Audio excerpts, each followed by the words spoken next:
Have you ever witnessed a moment when unchecked authority meets unyielding courage, when one woman's determination challenges a system built on privilege and fear? In tonight's story, you'll follow Lieutenant Commander Lydia Carter as she faces an officer convinced of his own invincibility. What happens when power is abused and one wrong move threatens to shatter a lifetime of service? Stay tuned, because what you're about to hear will leave you questioning everything you thought you knew about justice and accountability. It was a cool, damp night along a lonely stretch of highway just outside the city of Montgomery, Alabama. The road was nearly deserted, only a few cars meandered along, their headlights briefly illuminating the glistening wet pavement. The streetlights flickered sporadically, throwing elongated shadows over the highway and adding an eerie air of uncertainty to the scene.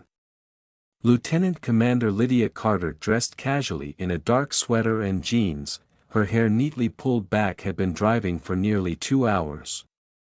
The soft strains of an old jazz tune filled her car, and though she wasn't in uniform, her bearing and confident demeanor betrayed a lifetime of military discipline. Lydia had grown accustomed to late nights spent on quiet roads. Yet on this night, as she cruised at a steady pace, a sudden burst of red and blue lights appeared in her rearview mirror. Her heart skipped a beat, not from fear, but from the fatigue that comes after endless hours on duty. With a measured calm, she signaled, changed lanes, and eased her car onto the shoulder. After parking, she took a slow, deliberate breath and kept both hands visible on the steering wheel. Within moments, a white patrol car pulled up directly behind her. From the vehicle emerged a tall, imposing officer in a crisp uniform. His heavy boots scuffed against the asphalt as he advanced steadily toward her car, one hand resting on his belt while the other clutched a flashlight that flickered to life with his every step. Lydia watched him in her side mirror. On the officer's badge shone the name Sergeant Donovan Price in bold letters, a name he apparently believed gave him the right to command immediate submission. Without any greeting or explanation, Sergeant Price's voice cut through the silence in a flat, monotonous tone as he asked for her documents. Lydia met his gaze in the mirror with an air of quiet defiance before reaching into the glove compartment to produce her registration and other documents. "Was I speeding, officer?" she asked evenly. For a long moment, Sergeant Price said nothing as he examined the papers, holding them just out of her reach. His eyes roved over her vehicle, noticing with disdain that her taillights were out. Lydia frowned softly. She recalled that they had been inspected only weeks earlier and had been in perfect working order. "Are you arguing with me?" Sergeant Price suddenly demanded. In that silent pause, the tension was palpable, the moment when one person's authority clashes with another's steadfast resolve. Lydia's experience in overseas training and military operations taught her that this was a game of power and resistance. With a calm yet pointed voice, she replied, "I'm simply saying that my taillights were checked recently. If there's an issue, I can get it fixed immediately." But before she could finish, Sergeant Price interrupted her and ordered her to step out of the car. Lydia's pulse quickened as she glanced toward the sparse traffic ahead, aware that there were no witnesses to their exchange. Reluctantly, she unbuckled her seatbelt and opened the door. The night air, cool and slightly bracing, greeted her as she stepped onto the pavement. She maintained a relaxed yet measured posture. There was no desire for conflict, but she was determined not to be bullied. Sergeant Price, however, was not as composed. He took a deliberate step back and then advanced again, scrutinizing her closely as if deciding exactly how far he could push his authority. "Turn around," he ordered, his tone hardening. For a moment, Lydia hesitated, questioning why he demanded such an action, but before she could voice her concern, Sergeant Price smirked and said, "Because I said so." His words hung in the cool air, carrying an arrogance that made her blood boil ever so slightly. With resolve, she unbuckled her seatbelt and stepped around the car. Outside, the atmosphere was charged with an unspoken challenge, a test of wills where every movement was a silent negotiation of power. As she turned, Sergeant Price's smirk faded, replaced by an expression of annoyance and uncertainty. "Are you resisting me?" he demanded. Lydia's voice remained low but firm. "I'm simply asking a question." In that instant, a flicker of irritation crossed his face. Was it annoyance, or perhaps a grudging amusement at her audacity? Before he could regain full composure, he reached for his radio. "We got a non-compliant driver here," he muttered into the device, his voice growing louder as he repeated, "Turn around." Lydia's pulse quickened, but her expression stayed stoically neutral. "Officer, I need you to understand something," she said, her tone resolute. "I know exactly what I'm allowed to do, and I also know what you are not permitted to do." Her words struck a nerve. Sergeant Price's jaw tightened imperceptibly as he snapped, "You're under arrest." With that, he lunged for her wrist. But Lydia's military training had taught her to anticipate such moves. She deftly stepped back, just enough to avoid his grasp, and declared, "Under arrest for what?" Before he could reply, he produced his handcuffs and began to tighten them far too much, deliberately causing discomfort as he shoved her roughly toward his patrol car. "You don't know what you're doing," she murmured, the irony of his statement not lost on her.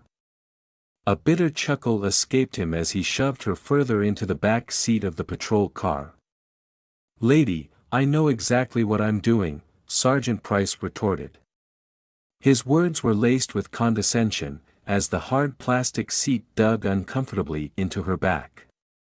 With every movement, Lydia maintained her composure, even as her wrists burned from the excessively tight cuffs. Outside the car, the faint reflection of her determined face in the window was a testament to her inner strength. After sealing the back door of the patrol car with a heavy thud, Sergeant Price returned to his own vehicle and muttered something indistinctly into his radio. Inside the car, Lydia's eyes shifted to the partition that separated her from the front seat. There, the faint reflection of her face stared back at her, a calm, composed visage that belied the simmering fury within. In her many years of service through high-stakes operations, intense interrogations, and combat drills in far-off lands, she had encountered moments of extreme pressure before. Yet nothing had prepared her for the raw abuse of power embodied by a man with a badge who was now drunk on his own authority. Minutes passed slowly, first 1, then 5, then 10. Throughout this seemingly endless wait, Lydia subtly shifted her hands, testing the cruelly tight cuffs that had been fastened around her wrists. It became clear that Sergeant Price had done this deliberately. Just then, the driver's side door swung open again and Sergeant Price climbed into the patrol car with a theatrical whistle. "Well, well," he muttered, adjusting his seatbelt across his chest. "Let us take a little ride." Lydia said nothing in response. Instead, she observed him carefully as he accelerated off the shoulder and rejoined the highway. The car lurched forward, the overhead flashing red and blue lights casting eerie reflections in the side mirrors, staining the wet road behind them. After a few moments of tense silence, Sergeant Price spoke again, his tone condescending. "You know, most people just keep their mouths shut when I tell them to step out." Lydia exhaled sharply through her nose, her eyes locked on his through the glass partition. "Most officers don't arrest people for asking questions," she replied coolly. The officer laughed, shaking his head in disbelief. "Lady, you must really think highly of yourself," he said with a smug grin. Lydia's eyes never left his, silently daring him to continue his tirade. He paused for a fraction of a second, a momentary lapse where the weight of his own arrogance seemed to falter, and then his knuckles flexed around the steering wheel as he tried to hide his irritation. "You're in the military," he finally said, his tone shifting ever so slightly, as if the title conferred on her a hint of respect even amidst his own misconduct. "I figured you'd have that above-the-law attitude." Lydia remained silent. His words, intended to belittle her, only served to reinforce her resolve. Sergeant Price clicked his tongue in disdain. "If you'd just kept quiet, we could have avoided all this," he continued with a sneer, as if her mere questioning was a personal affront. His words stung, but Lydia's determination was unyielding. The distant view of a police station, an austere gray brick building set off the main road, loomed ahead, its empty parking lot a silent witness to the unfolding drama. With a casual yet commanding air, Sergeant Price maneuvered his patrol car into a reserved spot near the entrance of the station. The engine was killed, and he turned his piercing gaze toward Lydia through the partition. "I do love it when they make things easy," he murmured in a tone dripping with sarcasm. Before she could offer any retort, he stormed out of his car and slammed the door behind him.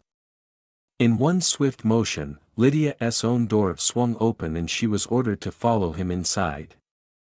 Every step she took was measured, even as the cuffs bit into her skin. Sergeant Price led her past a bored-looking sergeant stationed behind a small desk and into the dimly lit processing area. The holding area was a far cry from the crisp environments of military command.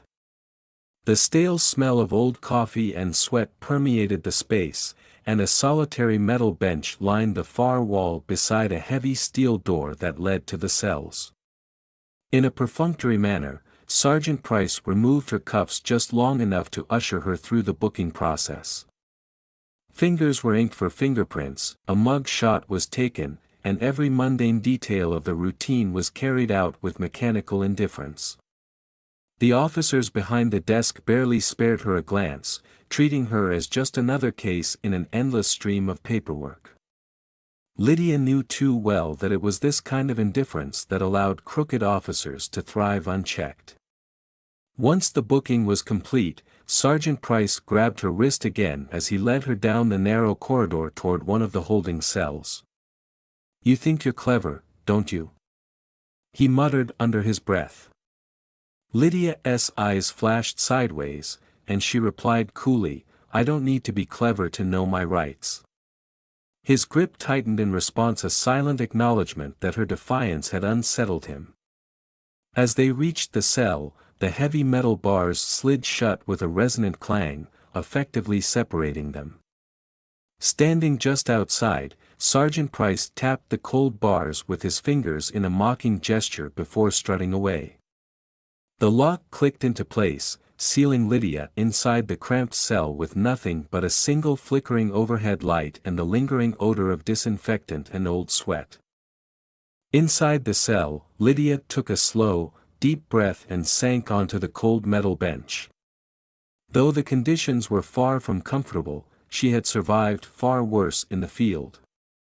As she rolled her shoulders and tried to ease the tension in her aching wrists, she recalled that one night was all it took for a man like Sergeant Price to believe he could act with impunity.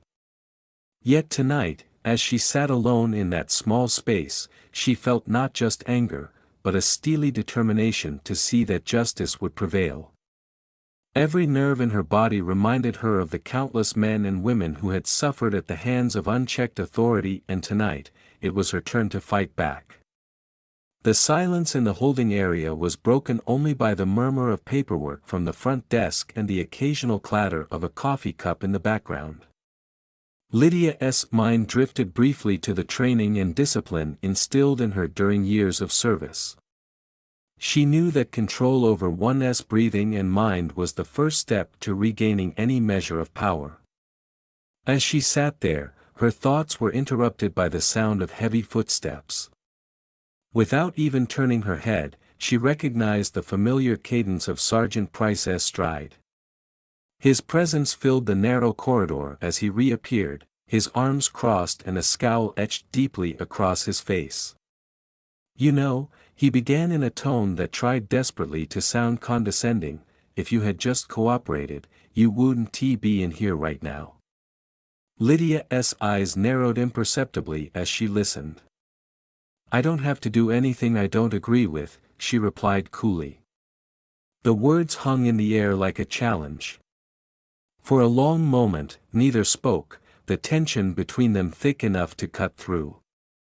Then, as if on cue, a younger officer, one of the few in the room, stepped forward, holding a clipboard. His expression was uncertain, his voice hesitant as he interjected, "Sergeant Price, we've got a call." Sergeant Price frowned as he shot a quick glance at the clipboard, his demeanor shifting noticeably.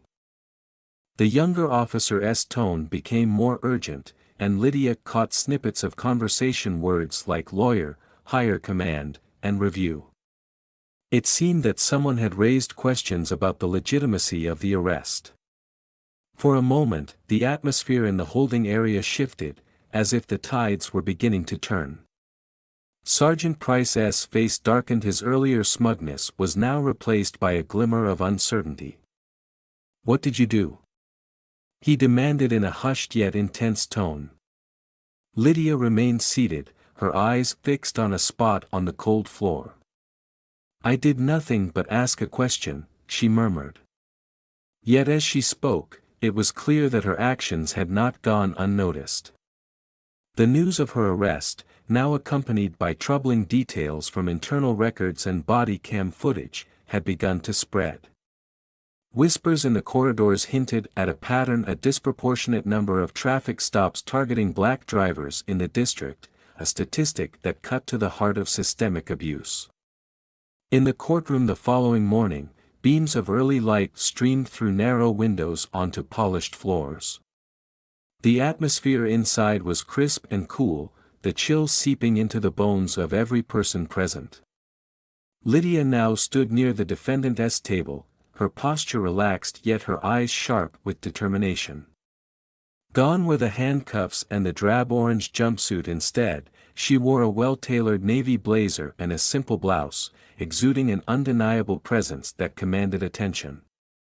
Beside her sat her attorney, Vanessa Cole, a woman whose efficiency and meticulous nature left no room for idle chatter. Vanessa's eyes flicked through a stack of papers, her focus unyielding as the courtroom slowly filled with murmurs and whispers. At that very moment, the heavy wooden doors at the back of the courtroom swung open, and Sergeant Price made his entrance. His once assured demeanor was marred by a stiffness in his step and a furtive glance away from Lydia's steely eyes. As he took his seat, his presence was a stark reminder of the abuse of power that had led to this day. Judge Gregory Simmons, an older man with weary eyes and a calm authority, entered next. Adjusting his glasses with a practiced air, he wasted no time as he surveyed the case files before him. "Let us get to it," he declared, his voice resonant with authority. The prosecutor, Mr. Franklin Owens, a middle-aged man with neatly combed hair and a crisp suit, stepped forward to address the court. "Your Honor," he began, his tone measured but firm, "we have reason to believe that Lieutenant Commander Lydia Carter was unlawfully detained without probable cause. Furthermore, new evidence indicates a recurring pattern of misconduct by the arresting officer, Sergeant Donovan Price." A murmur of discontent rippled through the courtroom. Lydia's record was immaculate: a distinguished military career, a graduate of the Naval Academy, and a record unblemished by any criminal history. Yet here she was, on trial for an alleged infraction as minor as a faulty taillight. Mr. Owens pressed on, flipping through his documents as he continued his litany. "An internal review has revealed a troubling history of biased stops targeting black citizens in this district," he declared. The courtroom buzzed with shock and indignation as Sergeant Price's face darkened with each word. Judge Simmons set his files aside with a sigh of disappointment. "Sergeant Price, care to explain your actions?" he demanded. Price leaned forward and, after a brief hesitation, began his explanation in a tone that wavered between feigned sincerity and outright defensiveness. "I was following standard procedure," he managed, his voice barely rising above a whisper. At that moment, a screen at the front of the courtroom lowered, and the body cam footage began to play. Every movement, every word exchanged that night was laid bare for all to see. Lydia, however, refused to even glance at the screen. She knew the truth needed no embellishment. The room fell into a deadened silence as the footage ended. Judge Simmons leaned forward, steepling his fingers as he addressed the courtroom with measured finality. "Sergeant Price, you violated established protocol. You conducted an unlawful arrest, and you failed to disclose crucial details in your initial report." Price's attempt to defend his actions faltered as the judge's words cut through the courtroom like a scalpel. As a result, Judge Simmons pronounced, "The charges against Lieutenant Commander Lydia Carter are hereby dismissed. I strongly recommend an immediate internal investigation into your conduct, Sergeant Price." The gavel came down sharply, its echo reverberating throughout the room. The impact of those words was immediate. Sergeant Price's face flushed with humiliation as his confidence evaporated like smoke.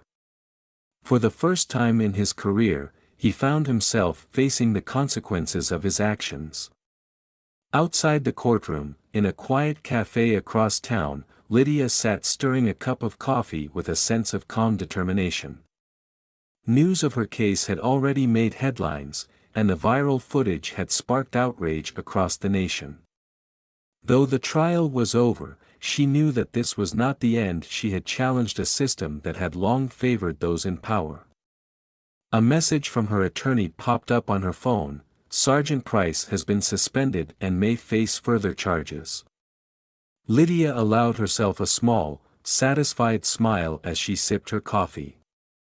Later that day, as the crisp afternoon air mingled with the scent of freshly fallen rain, Lydia stepped out of the cafe.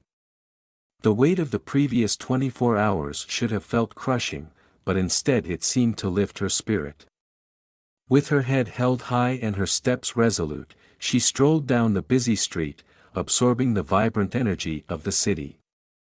Her phone buzzed again, a call from the commanding officer, Captain Olivia Bennett. "Lieutenant Commander Carter, I assume you've seen the news," the captain said in a familiar, authoritative tone.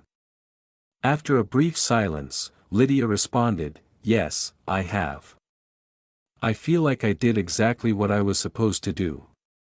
Captain Bennett's voice softened ever so slightly. "That's what I expected to hear. The Department of Defense is taking notice of your case. Don't be surprised if they request you speak publicly about what happened." Lydia's response was measured. "I'm not interested in being a headline, I just want the truth to prevail." The captain's reply was dry: "Whether you like it or not, what happened to you is a reflection of a much larger problem." As Lydia walked along the sidewalk, she passed a young mother holding the hand of her laughing child.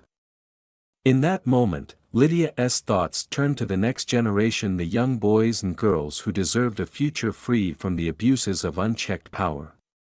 She knew that the fight for justice was not only her own, but also the responsibility of every citizen who had ever been wronged by a system that favored arrogance over accountability. With each step, she reaffirmed her commitment: no one's voice would be silenced, and every act of injustice would be met with unyielding resistance.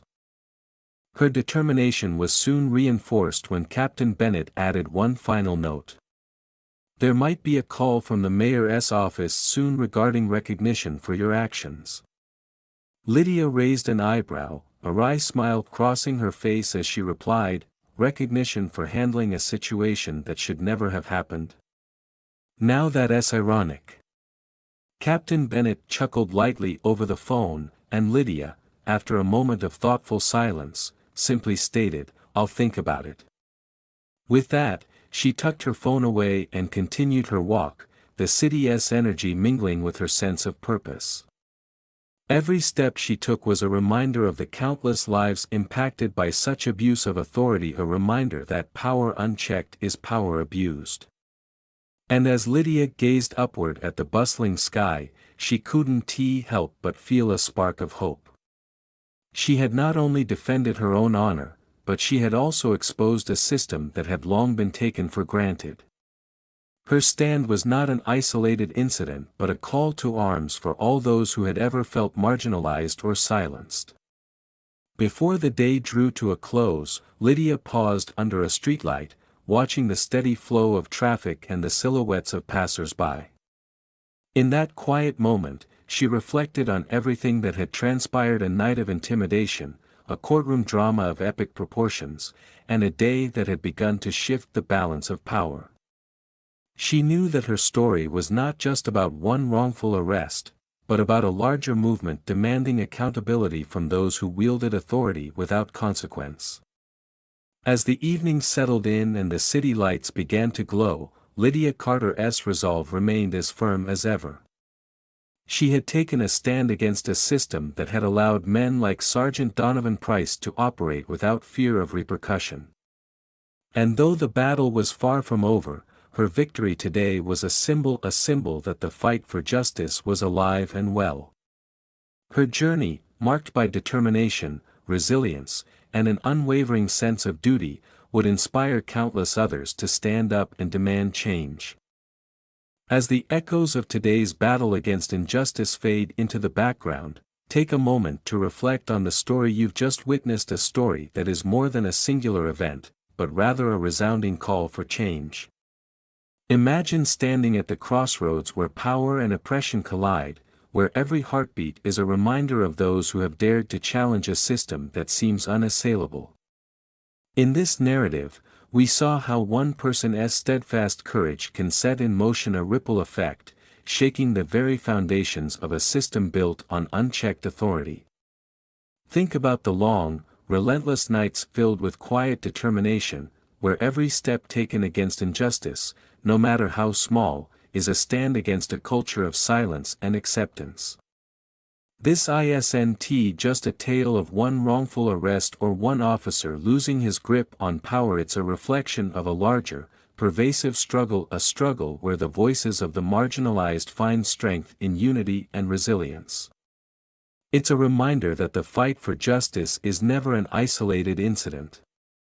Instead, it's a continuous, communal battle where every act of defiance, every refusal to accept the status quo, becomes a beacon of hope for those who have long been oppressed. Now, envision yourself in that moment of confrontation, when you're faced with the stark realization that the very system meant to protect you can also be the source of your greatest trial. The decision you make in that moment could ripple outwards, inspiring countless others to question, to challenge, and to push back. It is in these pivotal moments that ordinary individuals transform into symbols of change, and their courage becomes a rallying cry for everyone who believes in fairness and accountability.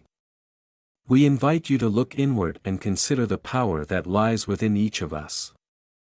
How do you react when faced with an authority that oversteps its bounds?